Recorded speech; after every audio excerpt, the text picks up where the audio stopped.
संगम नमामि संगम नमामि संगम नमामि। संगम नमामि संगम नमामि। आज चिकित्सक विशेष दिन है, लेकिन इसका कोई लेना देना नहीं है। हमारे जो नए चिकित्सक इसमें जुड़े हों वो इस मामले में खबरदार भी विशेष है। चिकित्सक से ज्यादा लेकिन संग नहीं है, इसलिए समण संग की बात ही होती है। समण संग ही है ये। चिकित्सक संघ से चिकित्सक जो तक है इसके बड़े बैड एक्सपीरियंसेस हैं, इसलिए चिकित्सक सिर्फ पार्ट रहे इसके। आज का जो मैं कंसेप्ट शुरू कर रहा हूं, मान्यवर कांशीराम जी कहते थे कि हम लोग जो आंदोलन करते हैं वो सेल्फ रिस्पेक्ट के लिए करते हैं, और सेल्फ रिस्पेक्ट करने के लिए हमको सेल्फ हेल्प की जरूरत होती है। सेल्फ हेल्प से आप मतलब समझ रहे होंगे, अपनी मदद खुद करना।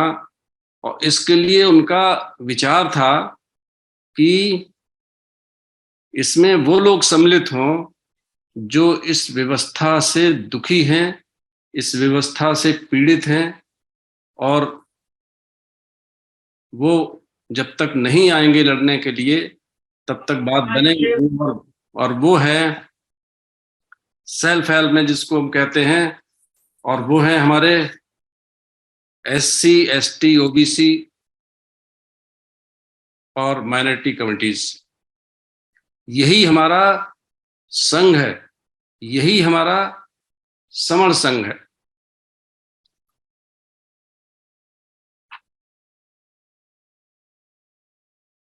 बाबा साहब का जो अपनी किताब में लिखा है, प्रसिद्ध किताब है एनिहिलेशन ऑफ कास्ट, में जो मेंशन किया है कि सामाजिक आंदोलन हमेशा राजनीतिक आंदोलन के आगे आगे चलना चाहिए। जब तक सामाजिक सुधार नहीं होगा तब तक राजनीतिक आंदोलन सफल नहीं हो सकता किसी भी हालत में। और शायद यही कारण है कि हमारे बहुजनों के जो राजनीतिक आंदोलन है वो असफल रहे हैं। आप पूरे देश में ही देख सकते हैं, इसके विशेषकर उत्तर प्रदेश को आप देख सकते हैं कि बकौल मान्यवर कांशीराम वो कहते थे कि दिस इज प्रीमेच्योर पॉलिटिकल, यानी सत्ता हस्तांतरण। क्योंकि सत्ता में तो आ गए, लेकिन जो सामाजिक आधार था, हमारी सामाजिक जड़ें बिल्कुल ही कमजोर रहीं। और बगैर सामाजिक जड़ों के कमजोर होने पर हम किसी भी तरीके से कोई भी काम सफलतापूर्वक नहीं कर सकते। इसीलिए तो सामाजिक परिवर्तन पर हमेशा जोर देते थे। बाबा साहब भी सामाजिक परिवर्तन पर हमेशा जोर देते थे। उनका राजनीतिक पर किसी तरह का जुनून नहीं था, और राजनीति को वो कभी आगे रखते थे। अगर देखा जाए तो जो हमारा संविधान है, समतामूलक कानून बनाया है, लेकिन अगर हमारी सामाजिक जड़ें मजबूत नहीं हैं तो हम उस कानून का उपभोग करने की शक्ति नहीं रख सकते। जब तक हमको सामाजिक रूप से वो शक्ति हम अर्जित नहीं कर लेंगे तब तक हम किसी भी तरीके के कानून का उपभोग नहीं कर सकते। हमारा संविधान तो सब कुछ दे रहा है, लेकिन आप देख रहे हैं कि जरूरी नहीं है कि हमको सब कुछ मिल जाए, और ना ही मिलेगा, हम सिर्फ देख सकते हैं। हमारे बीच में एक ऐसे लोग हैं जो वास्तव में बहुत ही सामाजिक रूप से नहीं समझ पा रहे हैं, अज्ञानी हैं। आज मैं एक बैठक में था जिस समय हमारे डॉक्टर साहब रमेश चंद्रा जी का फोन भी आया था। उसमें हम कैलेंडर और समण ग्रंथ का वितरण भी कर रहे थे। तो समण ग्रंथ के साथ कैलेंडर वितरण में एक श्रीमान जी, उन्होंने कैलेंडर लेने से मना कर दिया और कहा कि हम समण संघ का कैलेंडर नहीं लेंगे। तो मैंने उनसे पूछा, हमने क्यों नहीं लोगे, क्या वजह क्या है? तो हमारे एक साथी ने बताया कि ये चंद्रशेखर आजाद यूनिवर्सिटी में प्रोफेसर हैं और एक मुक्ति मंच का संचालन कर रहे हैं। मुक्ति मंच में 19 लोग हैं टोटल। तो हमने पूछा ये मुक्ति मंच क्या है? तो कहा कि मुक्ति मंच में उनका जो मानना है कि हम किस तरीके से सांसारिक चीजों से मुक्ति पाएं। आप सोच सकते हैं कि इतना पढ़ा लिखा व्यक्ति, जो प्रोफेसर हमको बताया गया, और वो सांसारिक, मुझे तो समझ में नहीं आया कि मैंने पूछा, मैंने सांसारिक से मतलब क्या समझ रहे हो? अरे आप विपश्यना में जाइए और इसको समझने की कोशिश करिए, क्या है ये समण संघ, क्या है, आपको क्या दे रहा है। तो हमारे बीच में जो हमारी, जिनके विषय में बात की जाती थी कि सामाजिक जड़ें मजबूत होनी चाहिए और उनके बगैर आप कुछ हासिल नहीं कर सकते हैं। कितना भी संविधान स्ट्रांग क्यों ना हो, जब तक आप में वो शक्ति नहीं है उनको इस्तेमाल करने की, तब तक आप नहीं कर सकते हैं। वास्तव में समण संघ का उद्देश्य इसीलिए कभी सत्ता परिवर्तन नहीं रहा है और न रहेगा, लेकिन सामाजिक, सांस्कृतिक और राजनीतिक रूप से ये बदलना, ये बदलने की कोशिश करना, ये समण संघ में है। हम जातिवाद और गैर बराबरी की भावना को दूर करने की अवश्य कोशिश करते हैं और समता मूलक समाज जैसा हमारा संविधान कहता है।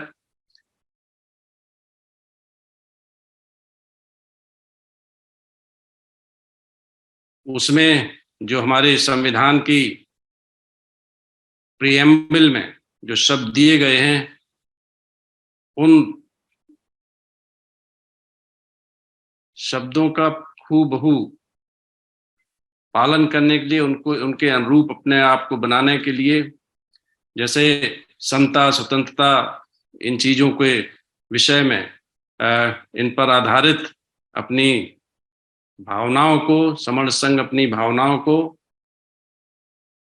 स्थापित करती है। ये संविधान में ये हम लोगों को अक्सर कंसेप्ट में बताया जाता है।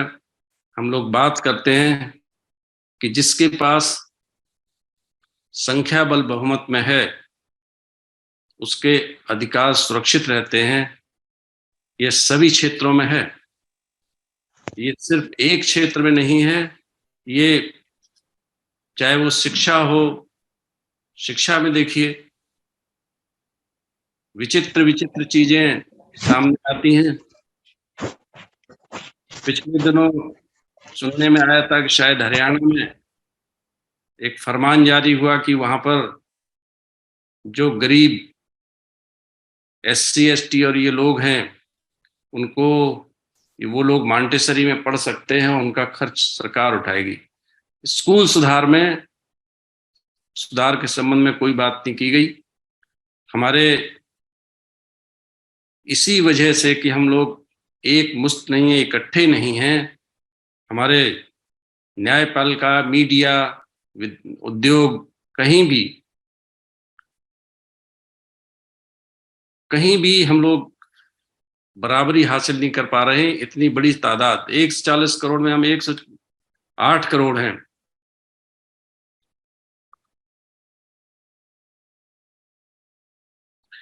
भारत की जो संविधान है, उसकी जो मूल भावना थी, और मूल भावना के आधार पर ही संविधान हुआ, वो थी तथागत भगवान बुद्ध की बहुजन हिताय बहुजन सुखाय की, उस पर और उसी सोच पर, बहुजन हिताय बहुजन सुखाय की जो मूल भावना पर आधारित संविधान की रचना हुई बाबा साहब के द्वारा, उसी पर समण संघ चलता है। जैसा अभी बात हो रही थी कि समण संघ कभी राजनीति में नहीं जाएगा, और बहुत सरल चीज है कि राजनीति होती जो, वो हमेशा समाज के द्वारा गाइडेड होती है। इसका मतलब ये हुआ कि जैसा समाज है, जिस समाज से निकल के राजनीतिक आएगा, उसी के अनुसार उसको चलना पड़ेगा। वो ज्यादा समय तक समाज के एक सीमा तक ही विरोध कर सकता है, उसके बाहर नहीं। फर्ज करिए वहां पर उस समाज में, जिस समाज से वो आया, जिसका प्रतिनिधि है, वहां पर आडंबर है, वहां पर जातिवाद है, किस जात के वोट ज्यादा हैं, किस जात के कम हैं, वहां पर मंदिर, मस्जिद और गणेश पूजा, ये सब हैं। वहां पर डेफिनेटली वो उसकी गाइडेंस में चलेगा। इसलिए कोई भी राजनीतिक किसी भी तरीके से, जिसके लिए आंदोलन की हम बात करते हैं, जिस वजह से समण संघ की स्थापना भी हुई, और समण संघ राजनीति से परहेज करता है, क्योंकि राजनीतिक लोग किसी भी स्थिति में समाज के लिए काम नहीं करते, क्योंकि समाज के द्वारा गाइडेड है। हम संघ के द्वारा गाइडेड हैं, हम लोग राजनीतिक नहीं हैं। और अगर अभी आप लोगों को भी शायद अनुभव हो, मैं एक जगह तैनात था, वहां पर सरकार थी बहुजनों की, लेकिन वहां पर एक भवन का उद्घाटन किया गया नारियल फोड़कर।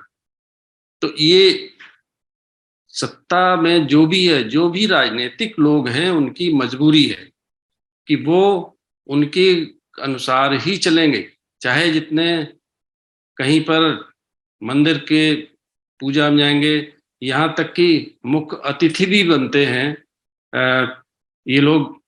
इसलिए राजनीति और समण संघ बिल्कुल डिफरेंट है।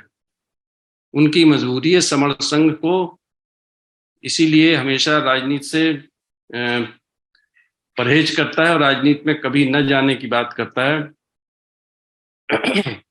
हमारा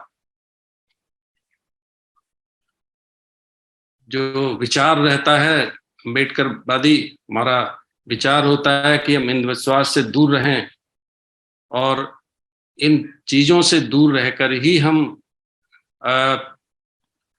जो मूल भावना है समण संघ की, उसके अनुसार काम करते हैं। बाबा साहब कहते थे कि जिस तरीके से एक दिन व्यक्ति मर जाता है, उसी तरीके से विचार भी मर जाते हैं, और जब विचार मर जाएंगे तो बात खत्म हो जाएगी। तो क्या करना चाहिए? अगर विचार मर गए तो फिर कुछ नहीं बचेगा। इसके लिए एक ही उपाय है कि उन विचारों को जीवित रखने के लिए, जैसे पौधे को हम सींचते रहते हैं, उन विचारों को सींचते रहना चाहिए। कैसे सींचेंगे? उसके लिए हमको, जैसा समर संघ में ये प्रचलन है और समर संघ में एक नियम है कि हम समर संघ की विचारधारा, महापुरुषों की विचारधारा के बाहर नहीं जाएंगे, गैर जरूरी चर्चाएं नहीं करेंगे। तो बाबा साहब की जो सोच थी कि पौधे को जैसे हम जीवित रखते हैं, हमको अपने विचार, उच्च विचार भी जीवित रखने चाहिए और हमेशा उन अच्छे विचारों का प्रचार प्रसार करते रहना चाहिए। जैसे तथागत भगवान बुद्ध हैं, सम्राट अशोक हैं, महात्मा फुले, बाबा साहब, रायना नारायणा गुरु, संत रविदास, संत कबीर, गुरु घासीदास इत्यादि, साहू जी महाराज, बाबा साहब, इन सबके विचारों को हमें जीवित रखने के लिए इन पर रोज ही चर्चा में रहना चाहिए। इनके उच्च विचारों को हमेशा जीवित रखना है, तभी हम समर संघ को आगे ले जा सकते हैं। समर संघ में किसी भी तरीके का अंधविश्वास, किसी भी तरीके के राजनीतिक चर्चाएं, जैसा अभी हमारे डॉक्टर आर.एस. स्वामी ने पूरी विस्तृत जानकारी दी, गोल्डन नियम उन्हीं में से एक है कि हमारे रोज गोल्डन नियम बताए जाते हैं, सभी गोल्डन नियम, और हमारी जो एक क्राइटेरिया भी है कि स्पोक बनने के लिए हमको 10 नियम जानना बहुत जरूरी है। ये बहुत आवश्यक है। गोल्डन नियम जानिए, हमारे महापुरुषों के विषय में जानिए। हमारा जो मूल उद्देश्य है सामाजिक परिवर्तन का है। हमारा उद्देश्य है जाति व्यवस्था से दूर रहना, जाति व्यवस्था में कोई किसी तरीके का अभ्यास नहीं करना। ये हमारे जो मूल उद्देश्य है, हमारे जो महापुरुषों के द्वारा भी यही बताया गया है। इन चीजों से, अंधविश्वासों से दूर रहकर हमको सामाजिक चर्चा में बात करनी है, सामाजिक उत्थान की बात करनी है, सामाजिक जड़ें मजबूत करनी है। उसके लिए हमको महापुरुषों की बातों पर विशेषकर ध्यान देना होगा, और ये समर संघ की अवधारणा भी है और समर संघ का मूल कंसेप्ट भी है। जय भीम, नमो बुद्धाय।